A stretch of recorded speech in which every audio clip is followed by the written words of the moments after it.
তোমাৰ নামটো কি দেহামানু? নমস্কাৰ, মোৰ নাম জ্ঞান দত্ত। তোমাৰ ঘৰ ক'ত? মোৰ কমাৰগাঁও। তোমাৰ ঘৰত কোন কোন থাকে?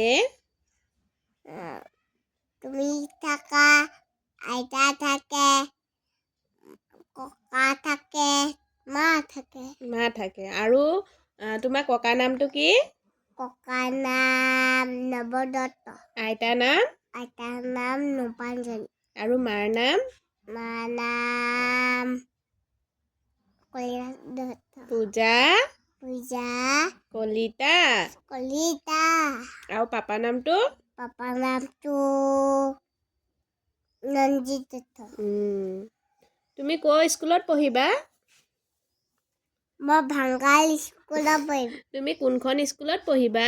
মই জাতীয় বিদ্যালয়ত পঢ়িম। তুমি জাতীয় বিদ্যালয়ত পঢ়িবা? জাতীয় বিদ্যালয়ত গৈ ভাল পাইছিলা?